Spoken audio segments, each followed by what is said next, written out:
Good morning friends, সুপ্রভাত, শুভ সকাল। খুব সুন্দর সকাল দেখো, আর খুব সুন্দর সকালে খুব সুন্দর আকাশ। এই যে দেখো চার পাশখানা তোমাদের একটু দেখিয়ে দিই। এদিকে মেঘ দেখো, দেখেছো কি সুন্দর মেঘ, আর এপাশে কিন্তু কালো মেঘে ঢাকা রয়েছে, বুঝতেই পারছো। এই যে দেখো এদিকের আকাশখানা দেখেছো, এদিকে কিন্তু কালো মেঘ রয়েছে, আর ওদিকে সূর্যদেবকে দেখো উঠবো উঠবো করছেন, সামান্য একটুখানি রোদ দিচ্ছেন, আবার মেঘের আড়ালে যাচ্ছেন। এদিকে বেশ সুন্দর দেখো পরিষ্কার আকাশ, কিন্তু এই পাশটা বেশ কালো মেঘ জমে রয়েছে আকাশে। তো দেখা যাক আজকে মানে এই সূর্যদেব মহাশয় কতটা রোদ দেন, নাকি আকাশটা মেঘলা মেঘলাই থাকে, বুঝলে। বৃষ্টিও হতে পারে, বলা যায় না। তো অনেকদিন আমি ভিডিও বানাইনি বা করিনি, আজকে টুক করে মনে হলো একটুখানি ভিডিওটা করি। কিন্তু কিসের জন্য? এই যে দেখো বন্ধুরা, এনার জন্য। দেখেছো, এনাকে আমি যেই দেখলাম আমি ভাবলাম তোমাদেরকে একটু এনার রূপখানা দেখায়।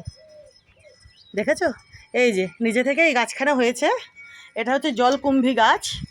তোমরা অনেকেই জানো, একটু জলা জায়গা যদি থাকে বা কোনো এই যে এরকম দেখো গামলাতে যদি একটু জল জমে থাকে, তো সেরকম জায়গায় নিজে থেকেই হয়। তো এখানেও তাই, ইনি নিজে থেকেই হয়েছেন।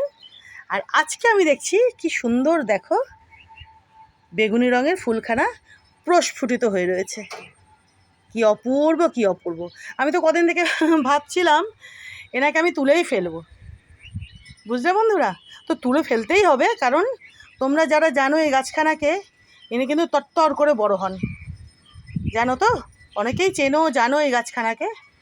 তা আমি হয়তো এনাকে আমি কেটেই ফেলবো, হয়তো না, কাটতেই হবে। তো তার আগে একটু দেখে নাও বন্ধুরা, দেখো দেখেছো কি সুন্দর ফুল। দেখো আজকে আমি প্রথম এনাকে দেখলাম, তোমাদের দেখালাম। কদিন পরে ইনি কীরকম হন সেটাও আমি তোমাদেরকে দেখাবো, আর তোমরা যারা জানো তারা তো জানোই।